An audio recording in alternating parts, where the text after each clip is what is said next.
السلام علیکم ورحمۃ اللہ وبرکاتہ۔ پیارے بچوں، آپ سب کیسے ہیں؟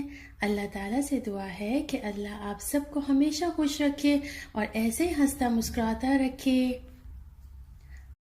اللہ تعالیٰ کا شکر ہے کہ اس نے ہمیں مسلمان بنایا، ہمیں زندگی گزارنے کے بہترین اور خوبصورت اصول سکھائے جو قرآن مجید میں موجود ہیں، اور ہمارے پیارے نبی محمد صلی اللہ علیہ وآلہ وسلم نے ہمیں وہ ساری باتیں کر کے بتائیں اور سکھائیں۔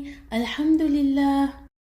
پیارے بچوں، آج ہم بیت الخلاء میں داخل ہونے اور نکلنے کے آداب سیکھیں گے جو ہمارے نبی صلی اللہ علیہ وآلہ وسلم نے سکھائے۔ بیت الخلاء میں جوتے پہن کر داخل ہونا ہے اور داخل ہونے سے پہلے یہ دعا پڑھنی ہے۔ بسم اللہ، اللہم انی اعوذ بک من الخبث والخبائث۔ اس کا مطلب ہے شروع اللہ کے نام کے ساتھ، اے اللہ میں ناپاکی اور ناپاک چیزوں سے تیری پناہ مانگتا ہوں۔ بچوں، اب یہ دعا میں پڑھوں گی اور آپ میرے پیچھے اس کو دہرائیے گا۔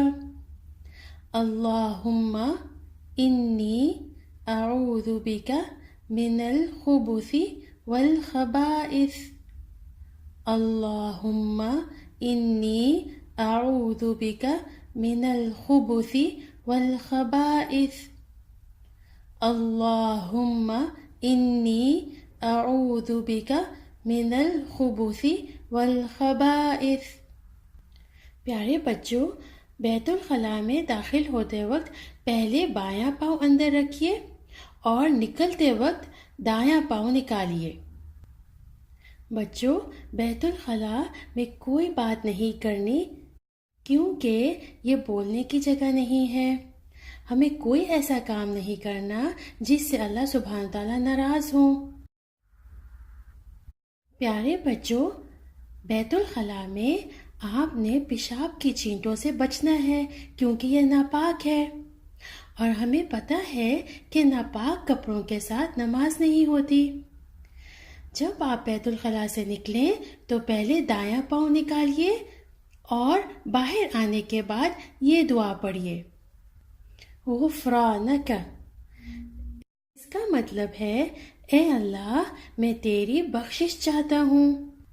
پیارے بچوں، یہ دعائیں آپ نے یاد کر لینی ہیں۔ یاد کرنے کا آسان طریقہ یہ ہے کہ آپ ان دعاؤں کو ایک کاغذ پہ لکھ لیجئے اور باہر بیت الخلاء کے دروازے پہ چپکا دیجئے۔ آتے جاتے اس کو دہراتے جائیں اور انشاءاللہ اس طرح آپ کو یاد ہو جائے گی۔ یہ دعائیں آپ اپنے چھوٹے بہن بھائیوں کو بھی سکھائیں، آپ کو اس پہ دوہرا اجر ملے گا۔ پیارے بچوں، آج ہم اس کلاس کو یہیں پہ ختم کرتے ہیں، انشاءاللہ پھر ملاقات ہوگی۔ تب تک السلام علیکم ورحمۃ اللہ وبرکاتہ۔